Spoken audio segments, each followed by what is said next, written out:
Hello வணக்கம் மக்களே. இரண்டாவது ஓவரில் 20 ரன்கள் மட்டுமல்ல, முதல் பந்திலேயே சம்பவம் நிகழ்த்திய தல தோனி.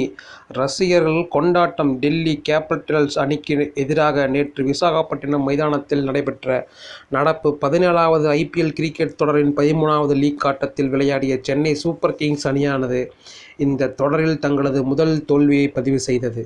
ஏற்கனவே இந்த தொடரின் முதல் 2 ஆட்டங்களிலும் அசத்தலான செயல்பாட்டை வெளிப்படுத்தி வெற்றி பெற்ற சிஎஸ்கே அணியானது டெல்லி அணியை எளிதாக வீழ்த்தும் என்று எதிர்பார்க்கப்பட்டது. ஆனால் நேற்று நடைபெற்ற இந்த போட்டியில் சற்று சறுக்கல்களை சந்தித்த சிஎஸ்கே அணியானது இந்த தொடரில் தங்களது முதல் தோல்வியை பெற்றுள்ளது.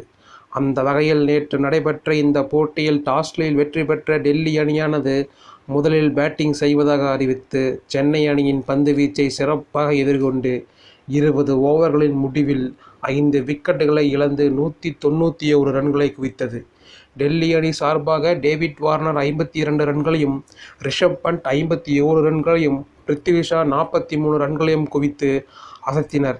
சென்னை அணி சார்பாக மதிசா பதிரனா 3 விக்கெட்டுகளை கைப்பற்றி அசத்தினார். அதனைத் தொடர்ந்து 192 ரன்கள் அடித்தால் வெற்றி என்ற இலக்குடன் விளையாடிய சென்னை அணி 20 ஓவர்களின் முடிவில் 6 விக்கெட்டுகளை இழந்து 171 ரன்கள் மட்டுமே குவித்தது. இதன் காரணமாக 20 ரன்கள் வித்தியாசத்தில் டெல்லி அணி வெற்றி பெற்றது.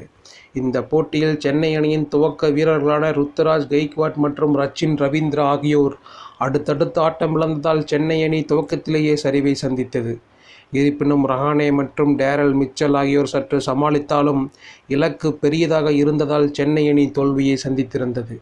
இந்த நிலையில் இந்த போட்டியின் போது கடைசி கட்டத்தில் களமிறங்கிய விக்கெட் கீப்பர் பேட்ஸ்மேனான மகேந்திர சிங் தோனி 16 பந்துகளை சந்தித்து 4 பவுண்டரி மற்றும் 3 சிக்சர்கள் என 37 ரன்கள் குவித்து அதிரடி காட்டினார். அதிலும் குறிப்பாக கடைசி ஓவரில் 2 சிக்சர் மற்றும் 2 பவுண்டரிகளுடன் 20 ரன்கள் அடித்து அசத்திய தோனி இந்த போட்டியில் தான் களமிறங்கிய முதல் பந்திலேயே பவுண்டரி அடித்து ரசிகர்களை கொண்டாட்டத்தில் ஆழ்த்தினார்.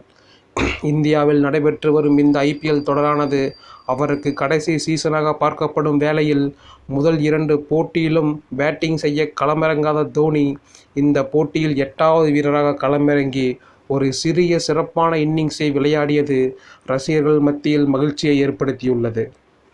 சிஎஸ்கே அணி இந்த போட்டியில் தோற்றாலும்